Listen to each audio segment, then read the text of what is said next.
Dans un petit village perdu au creux des montagnes, il existait une légende vieille de plusieurs siècles, celle de l'horloge de l'éternité. Cette horloge, cachée quelque part dans la forêt, ne marquait pas les heures, les minutes ou les secondes. Elle mesurait le temps des vies. Chaque habitant du village naissait avec une aiguille à son nom sur le cadran de l'horloge, et lorsque celle-ci s'arrêtait, la vie de la personne s'éteignait. Personne n'avait jamais vu l'horloge, mais tout le monde en parlait. Les anciens disaient qu'elle était gardée par un être intemporel, un gardien du temps, qui veillait à ce que personne ne tente de manipuler son mécanisme. Pourtant, un jour, un jeune homme nommé Léo décida de partir à sa recherche. Léo était un rêveur, un idéaliste. Sa mère, gravement malade, n'avait plus que quelques mois à vivre selon les médecins. Refusant d'accepter son destin, il se mit en tête de trouver l'horloge de l'éternité pour arrêter l'aiguille de sa mère. Armé d'une vieille carte dessinée par son grand-père, il s'enfonça dans la forêt sombre et dense. Après des jours de marche, épuisé et presque prêt à abandonner, Léo découvrit une clairière étrangement silencieuse. Au centre, posée sur un piédestal de pierre, se trouvait une horloge gigantesque.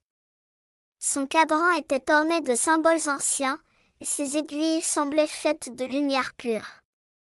Chaque tic-tac résonnait comme un battement de cœur, et l'air vibrait d'une énergie palpable. C'est alors que le gardien du temps apparut. C'était une créature éthérée, mi-humaine, mi-ombre, avec des yeux qui semblaient contenir l'infini.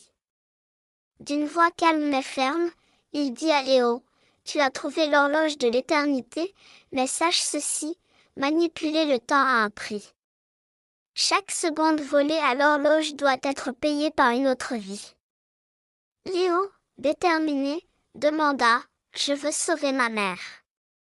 Je suis prêt à payer le prix. » Le gardien hocha lentement la tête et lui tendit une clé en or. Tourne cette clé dans le mécanisme pour arrêter son aiguille. Mais rappelle-toi, le temps n'est pas un cadeau, c'est un équilibre. Léo tourna la clé, et l'aiguille de sa mère s'arrêta. Au même moment, quelque part dans le village, une autre vie s'éteignit. Léo ne sut jamais qui avait payé le prix, mais il rentra chez lui, le cœur lourd. Sa mère guérit miraculeusement, mais Léo ne fut plus jamais le même. Il voyait désormais des ombres dans les coins de sa vision, et chaque tic-tac de l'horloge résonnait dans ses rêves. Il avait sauvé une vie, mais il avait aussi compris que le temps était une force impitoyable, et que chaque choix avait des conséquences invisibles. L'horloge de l'éternité continua de tourner, quelque part dans la forêt, attendant le prochain visiteur assez courageux ou assez fou pour tenter de défier le temps.